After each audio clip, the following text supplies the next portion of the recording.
Hey everyone, so in this video I'm going to continue the portrait drawing series. Now in the first video we did the proportions in front view, second video proportions in profile view, and in this video what I'm going to do is I'm going to kind of like extend that second video where we did the profile, the proportions in the profile view, and I'm going to give you some tips on how you can actually create or start exploring, begin to explore creating characters or character types just in the profile view only, because drawing the head in profile is pretty simple, and sometimes people feel like they have to wait until they grasp the whole concept of drawing the head before they can actually feel they can venture into creating characters. And I'm going to show you that just using the profile view, there's a lot of room there for experimentation as we continue learning about the head. And that's an important thing about practice, is that and I'm going to do a video on this as well, because I mentioned before I'm going to do a couple videos on discussing concepts and ideas, just like a discussion type approach, and then I'll start taking feedback. We're going to be more interactive, guys, don't worry about it. But for now, I just want you to understand that as you're studying, to practice at the same time. In other words, don't feel you have to wait until you learn everything before you can start exploring ideas, okay, or start experimenting and creating, and really you should be doing both at the same time. Don't feel you have to get certain things right before you can do this. No, study, and while you're studying you keep doing things. That's why if you do a science class while you're studying, you still have to do experiments, you see. So you're still exploring and trying out new things while you're learning. Both take place simultaneously, okay? So don't feel you have to learn certain things before you can start playing around with ideas. No, okay? Now let's get to it. Okay guys, so remember, as I said, I'm going to be doing a giveaway next week, sometime next week, most likely next weekend or so. So I'm going to give away like 3 copies, at least 3 copies, and I'm going to make it, the answer pretty simple. You just basically like repost something I put on Instagram or my Facebook, and yeah, and then I'll just select 3 or more random people. I'll see how many, but I know it's going to be at least 3 books, and it's going to be open to everybody internationally. Wherever you are, it doesn't matter, I'll ship it there, okay? So it's just a way of saying thank you so much for the support that I've been giving, and I'll do this as we go along. I'll do more giveaways and stuff like that, because I still have a whole bunch of ink drawing supplies that I haven't given away yet, because I haven't had time to really just settle. I'm going to do that, so you can look forward to more giveaways as we go forward, especially with the holiday season. I'm going to make sure I can give something away to who I can, okay? So, and again, thanks so much for supporting the book, and all who have taken the time to write reviews and whatnot. I appreciate it. All right, thank you so much. One thing that you notice that I stress a lot in my tutorials is the importance of memorizing. Just like with any field of study, you have to, there's a certain core set of knowledge or foundational knowledge you have to memorize in every field, whether it's law, science, whatever field you study. There's certain things you just have to memorize, period. With art, it's the same thing, and I'm going to explore that in another video as well, about memorization and the importance of that in drawing. A lot of people don't think there are certain things you have to commit to, but you have to commit it to memory, because it frees you to not think about it. Okay, let's say we're going to use our basic proportions that I covered in the last video. Okay, let's say, okay, I'm going to try to keep my approach consistent, so at least that way we can use the same approach each time. Okay, so we have the line down, right? We have the circle, and we put in the 3 divisions: hairline, brow line, nose line, chin line, thirds, jaw, neck, back of the neck, ear, eye, nose, mouth, lips. Okay, and here we can make it, well, let's say we just do it like this. Okay, good. See, pretty much nail the proportions. You should be able to do this from memory. I'm very serious. You have to, I can't emphasize it enough. You should be able to do this from memory. The same setup all over again. I'm going to do it one more time. Let's say we start with our circle. Doesn't have to be perfect. Drop a line down like a tangent, right? We start dividing it up. Center line. Now here we cut off a little bit of the top, a little bit of the bottom. This is your hairline. This is your nose line. And this is your chin line. I'm trying to make it the same. So third, third, third. Okay? Put the center line in. Jaw line. Put a slant. Ear. Now we know neck. Back of the neck. Alright? Now eye. We put a little triangle in. Now nose. Another little triangle in. Then for the mouth, say like a third way down, that's where the line of the mouth is. Put a little lip, chin, all right? And remember the high point of the head is over the ear, okay? See, same formula, all right? You should memorize this. Now, in terms of when it comes to creating characters and stuff like that, you know, there are a lot of videos that do that, but I want to make it really simple for you. Now, once you have this down, that's all you need. See, now from here, all you have to do is just, I'm going to do another video on this as well, and it's about variables. See, I kind of got this idea from my background in science. Like when you're doing an experiment, you know, if you're studying something, you have to say, for example, want to know how plants grow, okay? And you know, there are a couple of things that plants depend on: water, you know, carbon dioxide or air, you know, and it may be nutrients and whatnot, sunlight, right? So those are three basic variables. Now we want to know, how do those different variables affect plant growth? So first we have to, you know, isolate and study them, and then we try to manipulate them, okay? So basically, same thing with the head. See, you want to create character types, then you start isolating variables. So for example, let's say we're making a list here. First one could be oh well, the most obvious, proportions. See, so that's one variable. See, in other words, we can adjust proportions of the figure. Well, we can adjust the shape of the head, right? You can adjust the shape of the head. Then you can start going individually. We can say the top, the shape of the head, the size of the head, right? Then you can start adjusting the individual proportions or individual areas of the head. So for example, let's say we're going down the head, right? I could say, okay, the hairline at the top. Hairline is 1. Next, we have the forehead. All right. Then we have what's this? The brow ridge, right? The brow ridge is like that bony ridge right here that the eyebrows fall on. Then after we have the brow ridge, then we have the eyebrows.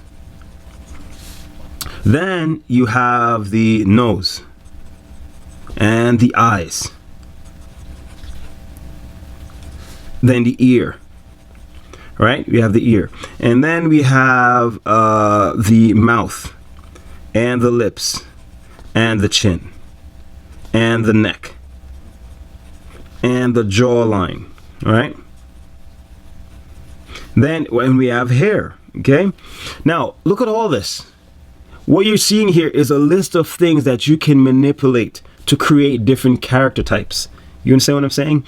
Basically, so with each of these, we can manipulate each and every one of them to experiment and come up with different types of heads and so on, or different expressions and different types of people. See, now let's start with the shape, or let's top of the list, proportions, right? So you can start adjusting the proportions. And now another thing that's important to mention is that in the beginning, you know, it's important to limit your variables that you manipulate to like 1 or 2.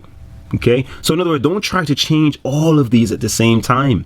See, later on you can do that, but in the beginning, don't do that. Okay, it can be too overwhelming. And also, it's good for your practice, because it's good for you to learn how to control things and not let things get out of control. So basically, you say, for example, I'm going to keep the proportions, everything looking standard. So this is, say, for example, is your standard head.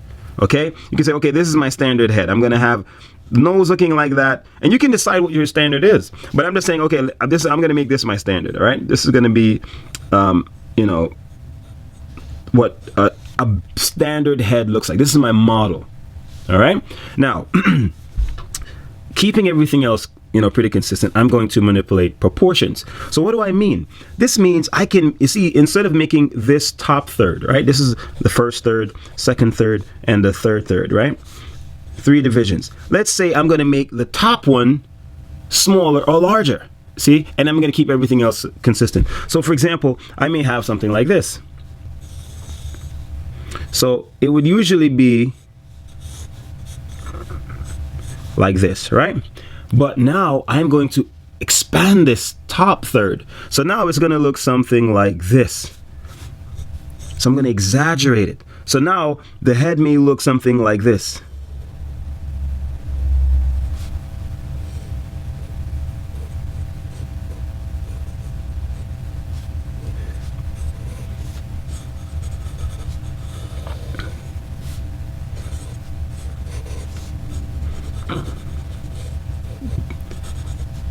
So I can make that the hair. So what I've done now is I've exaggerated the forehead. You see that? Now, what I can do now is I can say, okay, I'm going to exaggerate the middle third. So that's just one example of just adjusting the proportions. Now I'm going to exaggerate the middle third. So I may do something like this.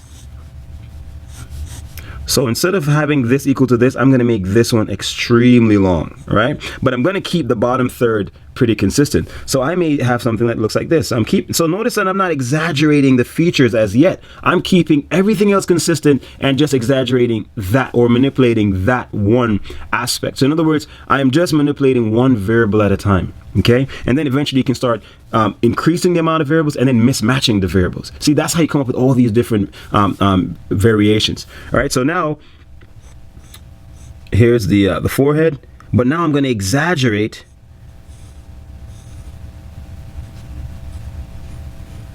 see that?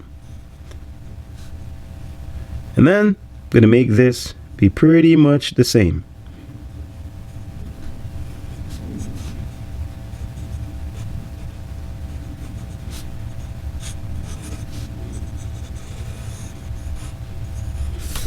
You see that? So this just manipulating one variable. We can do the same thing with the bottom one. So we're going to have the bottom third.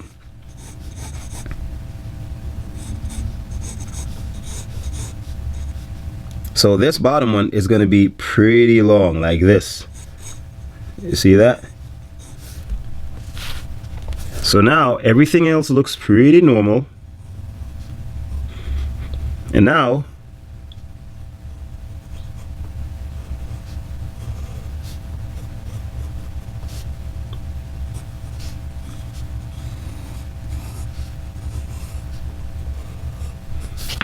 you see that? And that's just from manipulating, and this is a lot of fun, guys.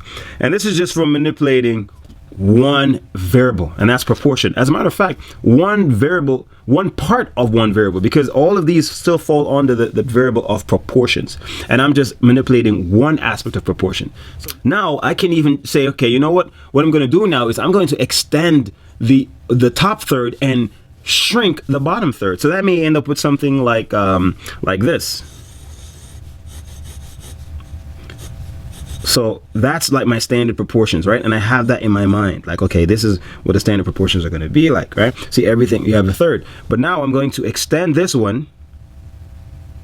See, extend this one, have the nose third be pretty normal, and then I'm going to shrink this one. Maybe I'll put it here. So now it looks something like this.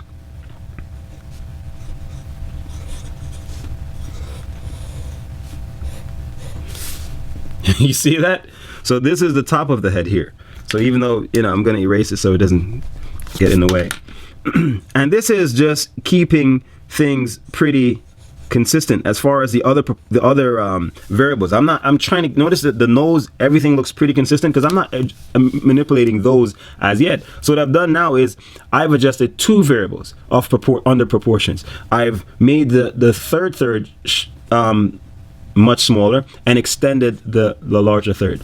Now now you can start, okay, you know what, let me keep proportions pretty consistent for the most part, and let me adjust the shape of the head.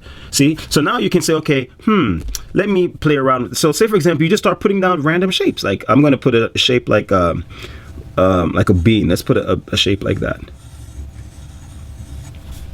Right? And I'm going to put another shape, okay, let's make a shape like that. Looks like the Kiss chocolate, right? Something like that, right? And let's say we have another one that's like the opposite of this. Let's say we have something that's like this. Yeah.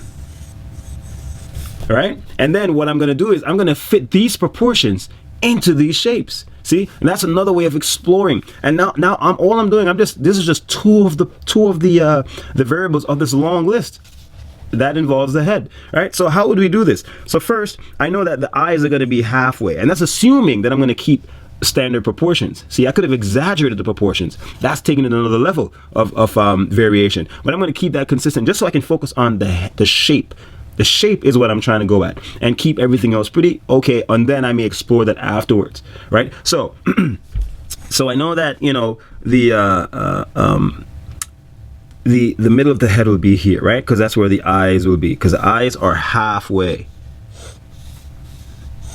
Eyes are halfway, right? And of course you can adjust that too, but for now we're keeping it consistent, as I said.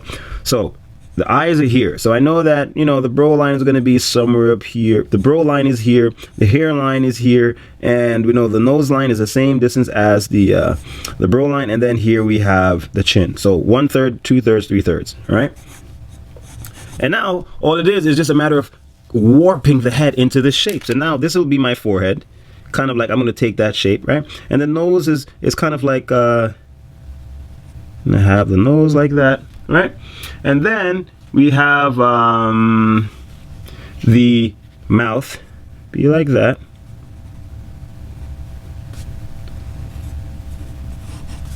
Put the ear, and there we go. You see that? Now let's do the same thing with this. Put the eyes halfway, right? Put in the brow line right above the eyes. Put in the hairline right above the brow line. We know from here to here, it's the same thing as from here to the nose line, and then we have the chin, all right? So now what we do is the same thing. We're trying to fit this standard look into this. So here we have the forehead, goes right down to the eyes, and then we have the nose, right? And then here we have the chin. Head goes back, here's the ear, just like that. See that? And this is how, just one variable. I'm keeping everything pretty consistent, okay? And I'm just manipulating one variable at a time. So this one, same thing, halfway, find a half mark, right? I can make the ear fall on the tip of this, line up with the apex, or I can put the ear back. It's up to me. You see, this is where you play with proportions, because remember, when we were manipulating these proportions, I was just manipulating the thirds. I could manipulate the eye, which is a half. So in other words, I could put the eye lower or higher. It's up to me. Or I could put the eye, I could put the ear a little further back or a little more forward. See? Then, so you have something like this. The eyes are here. This is the forehead. The nose comes out like that, right? And then comes back like this, and then the chin, and there we go. And look at that, you see? And then then you can actually go into manipulating the different variables we have here. We can choose anyone, and even like, okay, see for example the hairline. That's pretty obvious, right? You can basically, in other words, you can start your hair wherever you want, or you can make it vanish. That's also manipulation. So in other words, you can delete it altogether. So the person is bald, or the person doesn't have a hairline, or you can manipulate hair. Like, what type of hair will you give the person? Will it be something spiky? Will it be something curly? Will it be a hat? See, that's adding another variable. See, so you know, and the thing is, you kind of like go with the feeling of things. Like if someone like this, it would be pretty cool to make them have a little hat on the tip of the head, because you know, by having a little hat on the tip of the head, what you're doing is you're accentuating the shape of the head. See? So in other words, you can draw attention to something by indirectly drawing attention away from it. Because if you point to something, you draw attention to it. Or if you touch it, if the paper is blank and I do this, automatically you think, okay, why did I do this? So you look here. You see what I'm saying? So by putting an object there, you're drawing attention to the head and the shape of the head. See what I'm saying? So those are things that you do when it comes to the feeling, like what direction do you go into, and see where your intuition lies. So same thing with the the forehead. The forehead, you can remove it so the person doesn't have a forehead, right? Or they don't seem to. So it's almost like the eyes are almost at the top of the head. Okay, let's make that challenge. So say we have the hairline, all right? So this is the normal proportions we have. The eyes are here, right? Right, and we're gonna say, okay, we're gonna remove the forehead altogether. So then you know the head will actually basically just go back like this, and the eyes will be right here. So then the person's eyebrows will almost be on the top of their head, like that. Here you have the eyes. See, I'm keeping everything else pretty consistent. I'm not exaggerating anything else. And that's it. See that? So almost like from the eyebrows go straight into the top of the head. You see what I'm saying? So this is fun. You know, you really and you can do this. You don't, you know, with very simple strategies. You don't have to wait until you master the head to start playing with it. All right, you should be able to do that with as much. This is a key thing in practice. With whatever information you have, or whatever level you are, you should still be able to creatively experiment with what you know, regardless of how little you know. But you have to understand it, though. That's why I said you have to memorize this, because if I'm doing this and I'm still not sure about the proportions, that's going to complicate my issue. So what I would advise you to do is to do this basic thing over and over until you master it. When I say master, I mean that you've memorized it. It's committed to memory, and you can draw it anywhere. You're out eating, you have a piece of napkin, you just do like this. This is what I used to do, you know. You're somewhere, you're eating, you have a little piece of napkin, you have some time on your hands, you just practice. You're waiting for your order. So, okay, I'm gonna have my circle, do that, drop that down, do like this, you know, I have that. Here's the eyes, the ears always tilted, and I talk to myself, you know, you remember the ears always tilted, the ears not straight like that, you know, and then I do like this and like that. The mouth, you know, the nose, mouth, hairline, okay, good, awesome. And then I'll practice it again, and I'll do a couple of the same thing over and over. And that's the basis of that, is not to start exploring creative character types and whatnot. It's just to master that, to commit it to memory. It's like when kids are practicing their timetables, you know, 2 times 1 is, and they say that over and over. There's no creativity about that. It's just, you have to know this. So when someone says, okay, what's 5 times 8? You should say 40. You shouldn't have to say, okay, 5. You commit that to memory. Certain things have to be committed to memory, period. Right. What I've done here is creating all these different types. We're just manipulating 2 of the variables, only 2. In this list of 1, 2, 3, 4, 5, 6, 7, 8, 9, 10, 11, 12, 13, 14, 15, 16 variables. So now you can go down the list, and then you can start increasing the amount of, that's the first thing. You go down the list, manipulate 1 variable at a time, then you start in manipulating additional variables simultaneously, and then you start mismatching you will have pages upon top of pages upon top of pages of character types in your book. Trust me. You know, so let's pick out okay, I did forehead here, and this is just one. Okay, I could create different variations of this. And notice I'm keeping the features pretty standard. I'm not exaggerating them. Now you can go to the eyebrows, which is next, right? So in other words, I can remove the eyebrows. Remember, that's always an option, to remove the eyebrows altogether and see what you get. And then the next one is to manipulate the eyebrows in size and shape. So say, for example, I can have just a basic head, or you may not even need to draw the entire head, right? Since you're keeping everything else consistent, you may just want to manipulate where the eye is. So you have a normal eyebrow, normal forehead. Here's the nose, right? Right? You have that and whatnot, right? And then you can say, okay, you know what? How about I make the eyebrows like this? You know, and that's the thing with art. Don't be afraid to go all the way. Don't make a little change. Like, go all the way. Make it like a really big eyebrow. See? And then what you'll start finding is that you'll start saying, you know what? You'll start seeing what other variables would be good to manipulate to match with the variation here. So in other words, if I'm going to have really thick eyebrows like this, then it would make sense to how about I exaggerate the forehead? So then I may say, okay, you know, it may make sense then to have something like this. So I'm going to have a forehead that goes all the way like that. And then it makes sense to have and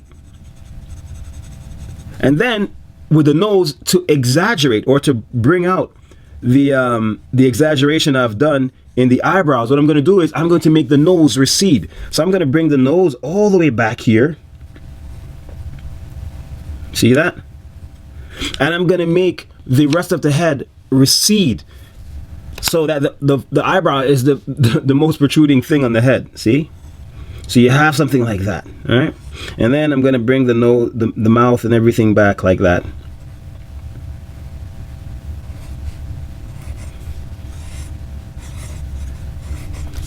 See? And then you may have the eyes not showing at all because you're exaggerating how bushy the eyebrows are. See?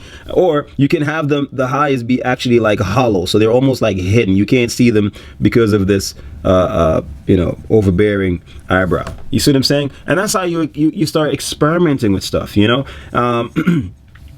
It's all a matter of just finding your variables, and you can use these, you know, because basically what I've done here is pretty much itemize everything that makes up the head here. I include, and notice I don't miss anything out. I include the shape of the head, the proportions, the forehead, the eyes, the ear, the hair, the nose, the chin, the mouth, and the lips. And notice I separated lips and mouth, because the mouth area is here, but the lips are different. So in other words, you can exaggerate the mouth area and make really just a line. See? Or you can exaggerate the mouth area and then add lips. See? Difference. There's a difference here. See? So that means what I'm doing is I'm isolating two variables that usually are seen as one. I'm isolating mouth and lips, and that gives me more creative liberty to create more variation. So in other words, it's very important when it comes to exploring creative variations and creating characters that you try to itemize all the variables that you possibly can imagine and manipulate them. And I've noticed I've also included the neck, because you can have a character like this and I may say, you know what, I'm going to remove his neck. He has no neck. You see that? Now that's a different personality type that you have created by removing the neck altogether. In the same way, you can say, I'm going to make the neck really long. You see? Or you can say, I'm going to make the neck really thick. Or I'm going to make the neck, you know, so that's what I mean. You isolate the variables. You have to understand the variables to begin with, so you must have a standard, and then you can manipulate them and you play with them how you want. And that's kind of like how caricatures are created, effective caricatures, because you have to look at someone and say, okay, you know what, this person's ear is bigger than normal, so what I'm going to do is I'm going to make sure I highlight that. But you can only make someone's ear look bigger if everything is disproportionately smaller. See, so because you can make the ear bigger and end up making everything bigger, everything else bigger, and then it doesn't show out. So what you have to do is understand your standard, and then you exaggerate that. And see, if I want the ear to look bigger, one of the things that I would do is I would make the head smaller. So I'd make the ear almost like protruding off the head. Like Jumbo, right? You know what I'm saying? So it's almost like the ear is so big, you know, it's extending past the head. See? And then you can make everything else pretty normal, or, you know, make them a little bit smaller than usual. You know what I mean? And this person looks like a rat. And then, you know, but it just shows you guys the fun you can have with this, you know? And this is just manipulating one variable. Now, there's another element that I usually don't introduce this until you're at a more advanced stage. See, as I always stress, you begin with the simple and you build to the complex. You build the core, the foundation, and then you expand or advance outwards or upwards from it, however you want to visualize it. But the key thing is, after you've mastered all of these, then there's another element. And this is where you add in what I consider like alien or foreign elements to your head. So for example, let's say you're creating a bionic or robotic type of a character. Then this is when you've already mastered the head. You've mastered these different variations and variables. And then you add in, say for example, a bionic eye, or a metallic texture, or a scales, or something that you know does not necessarily is a part of the core proportions and variables that you already have, and you're adding something from the outside in, even though it may be inherently a part of the character. See, but in terms of your creative process, you know that you're building from this, and then you add that. So even if you have a character that has a bionic eye, you're still looking at it as a part of this system that you've already created from the ground up. You see what I'm saying? You're just adding that in. That's just icing on the cake. So you already have an idea of an eye there, and then you say, okay, I'm going to switch this out, and I'm going to put this, I'm going to make the eye be something else. See, I'm going to make because even, you know, what I didn't mention with each of these is that you can vary each of them, of course, in terms of different ways in terms of size, in terms of shape, and so on. So you can make the eye actually protrude out of the head. You can make the eye actually dangle out of the head, however you want to do it, but you can manipulate each variable in the way that you choose or wherever your mind goes. Okay, so understand that that's something that I didn't mention, because that I usually feel like it's important to focus on the core first, and then you add that later on. All right, so don't feel you have to wait until you've mastered the head to do this. You can start doing this now with just what you know from one tutorial. You see? So hopefully you guys had some, enjoyed it. I enjoyed this because it's always fun, like coming up with new stuff, and hope you found it useful or inspiring in some way, so you can jump to your sketchpad and start drawing. All right, and remember to subscribe if you haven't already, and thanks so much again, guys, for supporting the book. It really means a lot to me. And you know what, there will be another book coming next year. I'm working on it, and I'll give you news as soon as it's at the point where I feel like, yeah, I'm ready to share that with you. So okay, that's in the works. But thanks so much, guys, for all the support and watching the videos and liking them and all that stuff. It means a lot to me that it means a lot to you. All right, so see you in the next video.